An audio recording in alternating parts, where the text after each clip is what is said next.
partiendo del narcotráfico, que a nosotros nos afecta muy directamente y le queremos dar la cara a un lado y no darnos cuenta de una realidad que tenemos que combatir todos los dominicanos y todas las dominicanas. Ese sistema de seguridad social no es autosustentable con el concepto original que se planteó del Plan Básico de Salud, por ejemplo, en términos educativos, y no ver los resultados que requieren nuestros jóvenes para poder tener una vida productiva que les permita un trabajo de calidad, pero con ingresos acordes. La entrevista del Telematutino 11, gente importante, a tratar temas importantes. ¿Qué personaje más importante que el doctor Pablo Ulloa, defensor del pueblo, que es un ente constitucional? Pablo, un placer. Buenos días, Pablo. Gracias a ustedes por Bienvenido. Felicidades. Qué gusto que esté con nosotros en esta mañana. Bueno, feliz año nuevo formal, pero Sí. por WhatsApp Sí. uno habla, gracias a Dios. Qué Gracias bueno. por la invitación y gracias Siempre, al qué equipo gusto. que han hecho posible que yo esté acá con ustedes, en el respeto del rol que ustedes juegan dentro del periodismo y la trayectoria, que pesa mucho, y hay que ser respetuoso. Agrégale de la algo misma. más. ¿Y ¿Cuál? qué más? ¿Y él? Y la confianza de El hace cariño tantos de- años, la zona universitaria, estarán viendo algunos. El Cordero El Sexto. Cordero Sexto, esa zona realmente donde yo crecí y tengo tantos buenos recuerdos. No, es que todos están orgullosos, todos estamos muy orgullosos de ti. Amén. Gracias, Jacqueline. Bueno, mi primera Pablo, bandita vámonos al DNI, porque yo sé que ustedes tienen una unidad que cuando hay algún tema jurídico, algún tema de algún proyecto de ley que guarda relación con los derechos fundamentales, ustedes opinan. Y ustedes opinaron en el caso de la ley del Departamento Nacional de Inteligencia. ¿Cuál es tu opinión y si realmente tú consideras que hay ciertos artículos que pueden vulnerar los derechos fundamentales y el derecho a la privacidad, etcétera? Miren, lo primero que quiero es aprovechar para explicar. Una vez nosotros asumimos como titular del Defensor del Pueblo, se creó una unidad legislativa. Eso es un componente muy importante porque le da la capacidad al Defensor del Pueblo de hacer una incidencia directa en el Congreso de la República mediante opiniones. La República Dominicana, el Defensor no tiene iniciativa legislativa, pero no quiere decir con eso que se tiene que aislar o marginar de temas que son esenciales. Acompaña, opinamos e incidimos dentro del marco del respeto institucional. Incluso el mismo concepto de garantismo plantea que todo derecho fundamental tiene que ser regulado por diferentes vías y una de ellas es la legal. Por eso el defensor creó esa unidad legislativa y todo proyecto de ley que puede bordear una limitación de derechos fundamentales tiene una opinión por escrita del defensor del pueblo. Le puedo poner otros ejemplos como el sistema de seguridad social. Esa reforma que se necesita del sistema tiene una opinión de 14 puntos del defensor del pueblo. Como esas hay otras. Ahora, específicamente del caso de la Dirección Nacional de Investigación, nosotros hicimos una opinión y versaba prácticamente en 3 artículos. Tenía que ver justamente con el debido proceso, más que todo lo que tiene que ver con la autorización de un juez, la función del Ministerio Público, que está en el artículo 169 de la Constitución. Trabajamos sobre la base del artículo 38 de la Constitución, el artículo 49, si mal no recuerdo, el artículo 7, 6 y 5, y base a eso se armó un expediente, o sea, una opinión razonada, institucionalmente hablando, y se remitió como tal. Indiscutiblemente, la redacción del proyecto de ley no es correcta. El problema es de redacción, Mira, Pablo. Indiscutiblemente, el hecho de tener un sistema de investigación, todos los países lo tienen. Y yo voy más lejos. Si fuésemos responsables, lo veríamos con un trasfondo incluso de nuestra realidad con Haití. República Dominicana no se puede dar el lujo de estar de espalda a 2 elementos. Uno es la realidad social y la convulsión que existe en Haití, y 2 es el narcotráfico y el crimen organizado.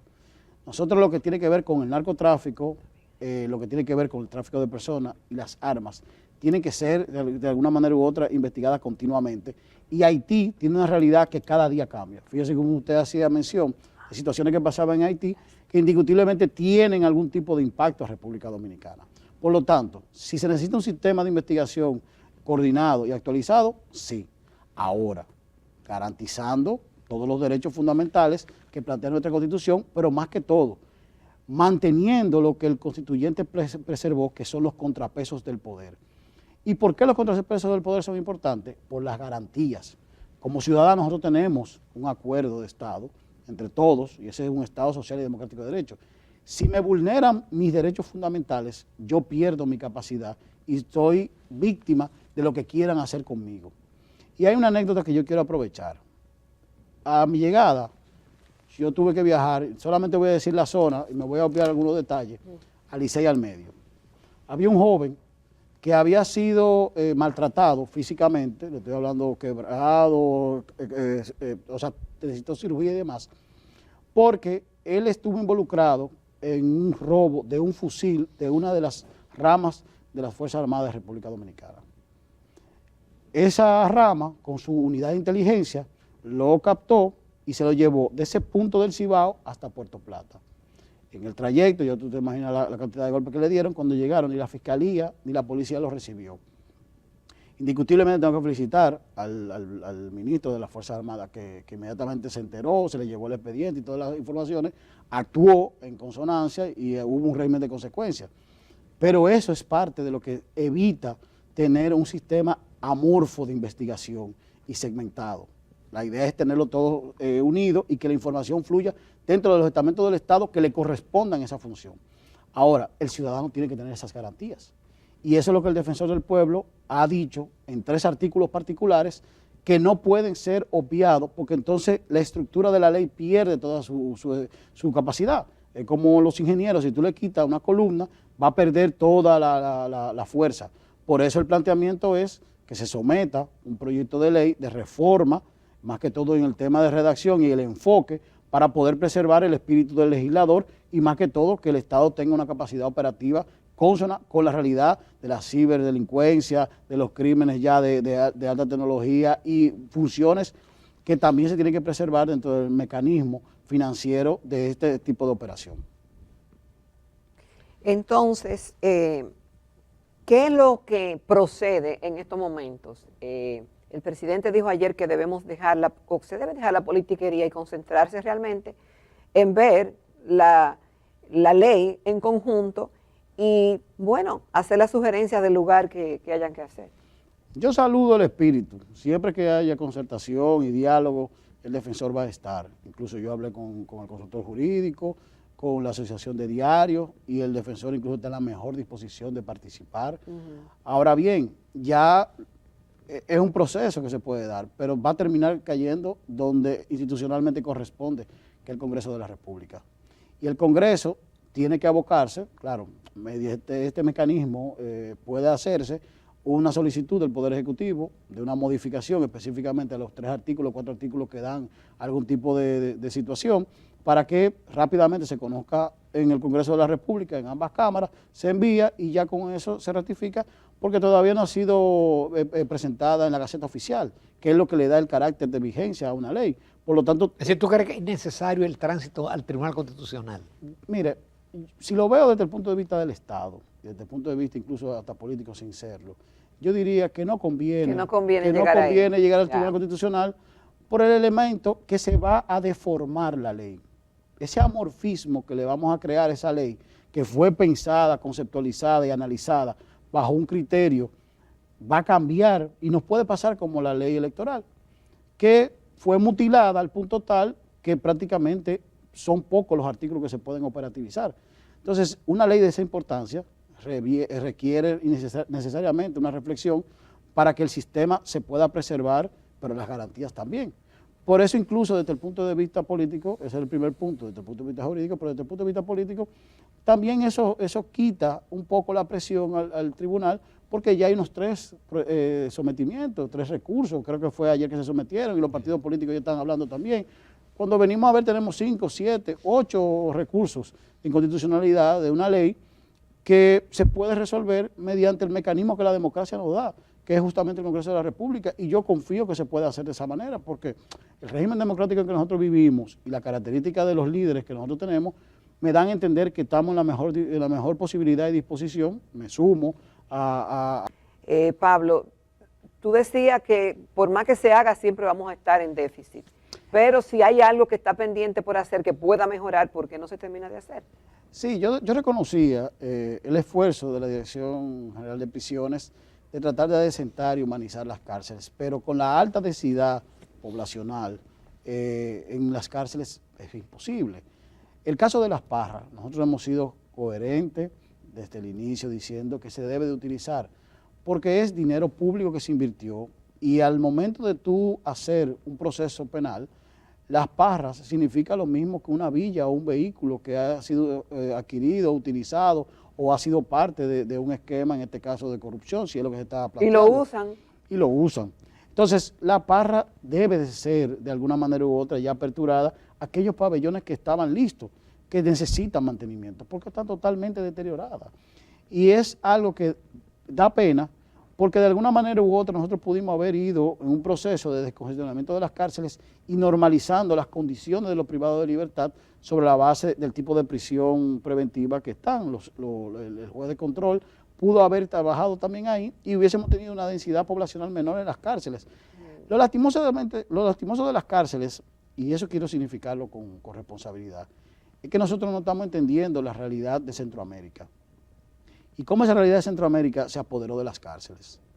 Nosotros estamos bombardeados continuamente por el narcotráfico y el crimen organizado y las cárceles para nosotros tienen que ser un punto de atención en todo el sistema de seguridad y convivencia. Todo lo que implique una política de seguridad ciudadana tiene que partir de la realidad de las cárceles, porque ahí es que están los delincuentes. Si tú no conoces esa realidad, tú no estás entendiendo cuál es la dinámica social que se da en las calles. Por lo tanto, las cárceles para nosotros debiera ser un punto de atención inmediata para que no nos pasara lo que pasa en Ecuador o en Guatemala, que lastimosamente están viviendo una situación de alto riesgo y es justamente por no haberle prestado la atención a los delincuentes que tenían en las cárceles, pero también al crimen organizado, que en ellas ve oportunidades de negocio. Perdóname, la semana pasada vimos cómo una pareja, es decir, la compañera o la esposa fue a visitar a un reo y él asesinó en la visita y lo grabó. Él tenía un celular que se supone que está prohibido. No, y el mismo artefacto, el mismo utensilio con que mató, también es ilegal. Pero mira, yo pongo el ejemplo de Ecuador y Guatemala porque como presidente de la Federación Iberoamericana de Ombudsman, tuve la oportunidad, se puede llamar así, pero realmente la realidad ecuatoriana es que los privados de libertad cuando hacen motines incluso toman a los presos y cuando pelean lo matan, lo cortan y lo queman en el mismo penal y eso eran videos que uno podía verlo continuamente y es una alerta que el defensor ha venido haciendo para que le pongamos atención a las cárceles de República Dominicana. Más que todo pensando en el crimen organizado, partiendo del narcotráfico, que a nosotros nos afecta muy directamente y le queremos dar la cara a un lado y no darnos cuenta de una realidad que tenemos que combatir todos los dominicanos y todas las dominicanas. Pablo, como ustedes son defensores de los derechos, ustedes emitieron un informe el año pasado sobre la situación de los derechos humanos en la República Dominicana. A grosso modo, y después podríamos entrar en preguntas específicas, ¿cuál es la conclusión o el resumen ejecutivo, vamos a llamarlo así? El derecho más violentado en República Dominicana es el derecho a la salud. La institución que más vulnera o violenta los derechos fundamentales del ciudadano es la Policía Nacional. Y los lugares, ¿cómo es? Repite esa última. La Policía Nacional. Y los lugares donde más se violenta o se vulnera los derechos fundamentales es en el destacamento y en las clínicas y hospitales, por la correlación entre el derecho a la integridad, que es el de la policía, y el derecho a la salud, que estamos hablando con las clínicas y hospitales. Luego va el derecho al trabajo. El dominicano entiende que no tiene las oportunidades de empleo, el salario, y no existe una igualdad o una correlación paritativa entre hombres y mujeres. Está la parte de la justicia, el acceso, el procedimiento y los tiempos de la justicia, y está relacionado también con los grupos vulnerables, no solamente la comunidad, sino también personas con algún tipo de discapacidad que no tienen las oportunidades de desarrollo que debieran de tener en este Estado social y democrático de derecho. Para eso, el Defensor del Pueblo metodológicamente hizo lo siguiente: hizo una encuesta nacional, hizo consultas regionales, en todas las regiones de República Dominicana nosotros nos trasladamos, un análisis de hemeroteca, un análisis de Big Data e hicimos consultas a las instituciones públicas para poder hacer ese índice que estoy planteando de 5 derechos fundamentales y las razones mismas de la vulneración a que se deben. Pablo, el tema de la salud y el tema de la policía y de los atropellos que recibe la población y el papel de defensor del pueblo para justamente estar ahí en esos casos, ¿no está ligado directamente al tema de la educación? Lo que pasa es que nosotros tenemos un gran déficit de conocimiento de nuestros derechos fundamentales. En la encuesta que nosotros hicimos el año pasado, veíamos cómo los jóvenes de 18 a 24 años, del último quintil, o sea, los más pobres, en un 60% no conocen sus derechos. Por lo tanto, ¿cómo tú exigir tus derechos si no los conoces? Hay que hacer una campañita. Y ahí entra, nosotros hemos tratado de esforzarnos con la Constitución animada, con una serie de programas educativos, alianzas estratégicas con los stakeholders, el trabajo que se hace con los comunitarios, con las mesas, el defensor itinerante, por lo menos 10 o 15 iniciativas continuas que se hacen en las escuelas, en las universidades, en las comunidades más aisladas, pero entra a un trasfondo más profundo. ¿Por qué? Porque el mismo sistema educativo debe de ayudarnos aún más, y mira que el ministerio se ha interesado mucho en la Constitución animada, y yo tengo fe de que podamos llevar la Constitución a cada escuela a través de la gestión del ministro actual y de la titularidad del defensor del pueblo, pero es un trabajo más profundo. ¿Por qué? Porque nosotros tenemos que romper esa visión clientelar donde las personas están acostumbradas a recibir. Indiscutiblemente el Estado tiene que preservar discriminación positiva, o sea, llevarte a un nivel que tú puedas desarrollarte, pero no hacerte vinculado eternamente a un ingreso, a una dádiva o a un favor. Nosotros tenemos un derecho a la salud, derecho a la educación, derecho al trabajo, derecho a la vivienda, derecho al transporte, para poner 5, que son los ejes que plantean la socialdemocracia, que es de donde parte ese artículo 7 de la Constitución, del Estado Social y Democrático de Derecho. El defensor con este tipo de llamado lo que hace es tensa la sociedad para que más personas puedan recibir los bienes y servicios que plantea el Estado. Pero eso tiene que ser mancomunado. Por eso incluso nosotros hicimos una mesa de derechos con unas 12 instituciones que tienen que ver con defensa de derechos para poder aunar sinergia y poder impactar. Porque el defensor como ente unitario no va a poder hacer ese trabajo.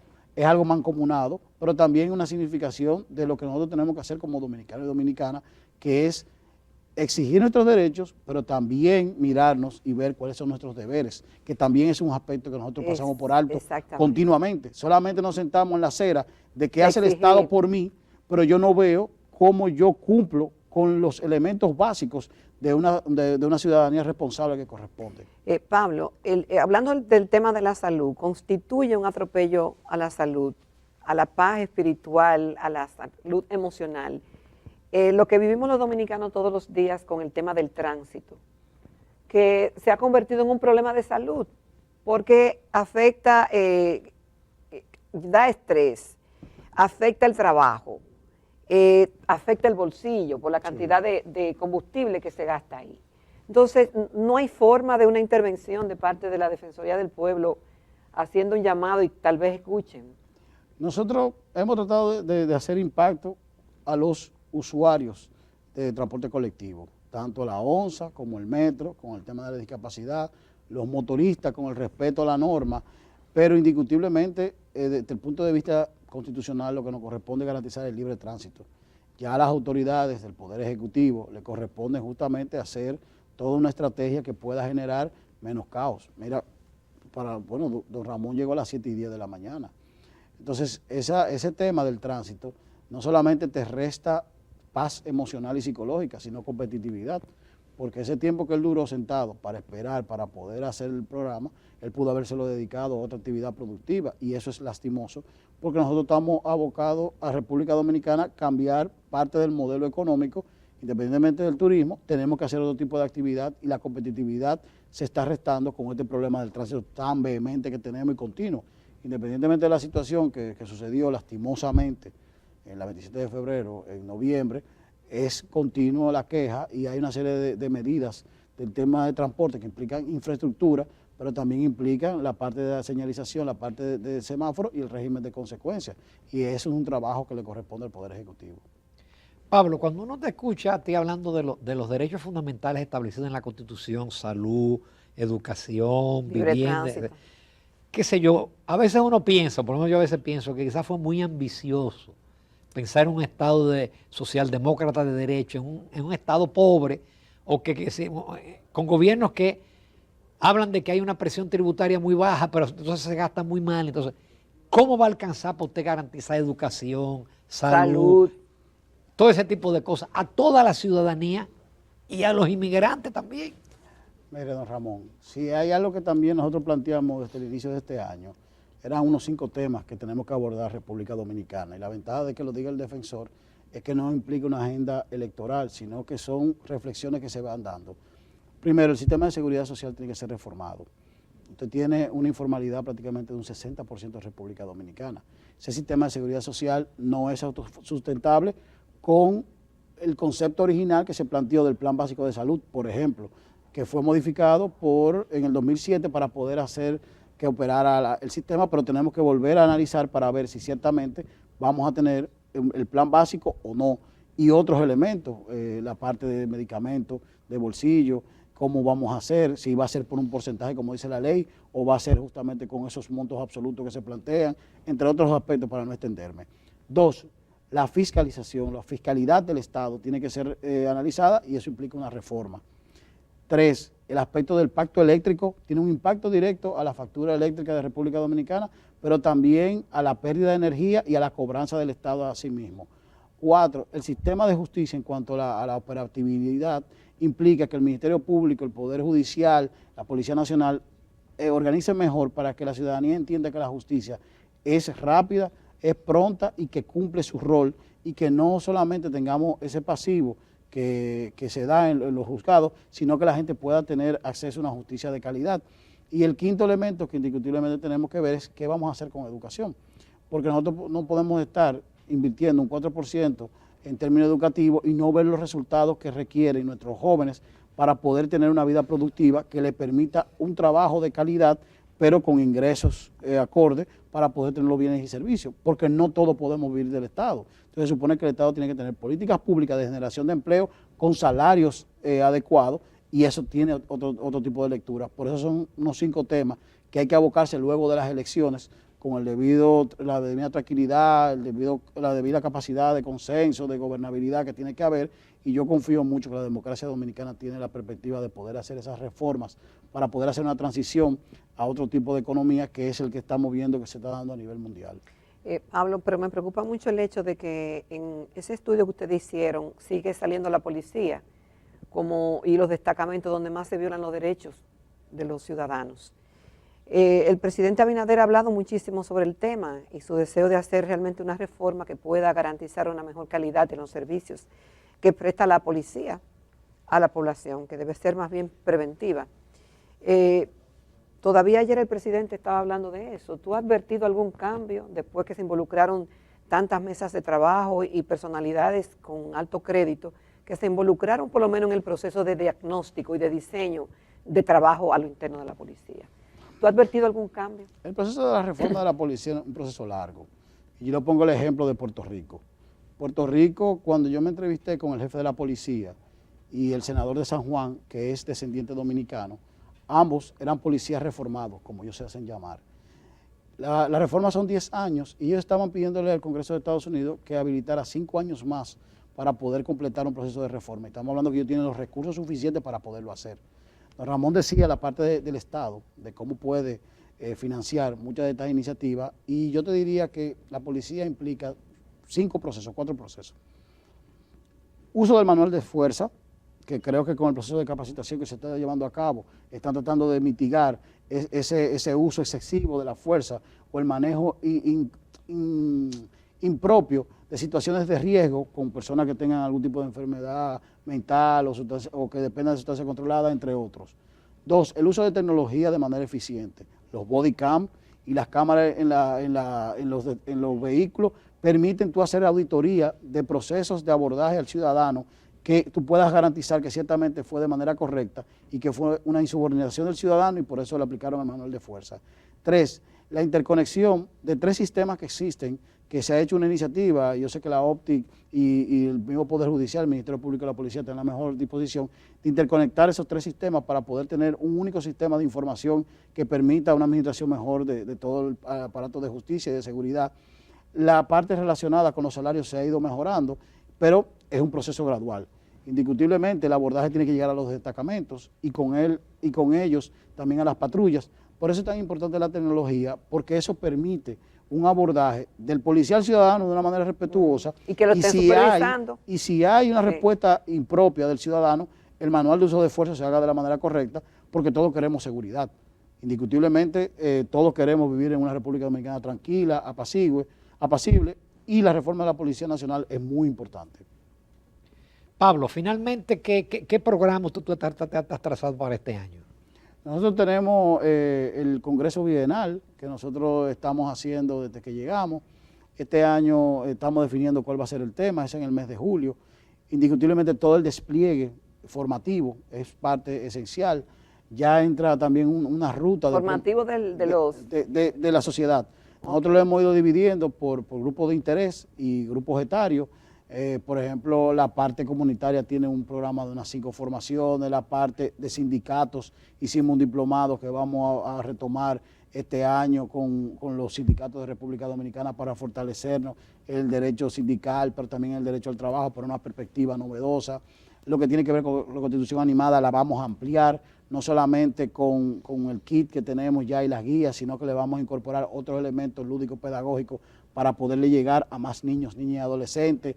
Tenemos el aspecto relacionado con el garantismo, por eso la robustez de nuestras certificaciones internacionales que vamos a presentar el año próximo, ahora en febrero, si mal no recuerdo, que es antisoborno, una certificación internacional, cumplimiento gubernamental, y Dios mediante este año entiendo que vamos a tener la certificación de Naciones Unidas como la máxima institución de República Dominicana de garantía de derechos. Independientemente de nuestra Constitución lo dice, ya es un tema de reconocimiento mundial al trabajo que se ha venido haciendo en estos años, y creo que ya con esa certificación la República Dominicana, más todo el esfuerzo de ISO para el tema de atención al ciudadano y todo el enfoque de transparencia a través del protocolo que hicimos a través de Hacienda y la página web y todas nuestras operaciones desde el punto de vista de compras, le dan ya una visión a la ciudadanía de una magistratura moral del defensor del pueblo, que fue lo que se propuso al momento de la postulación y que está en nuestro plan estratégico institucional.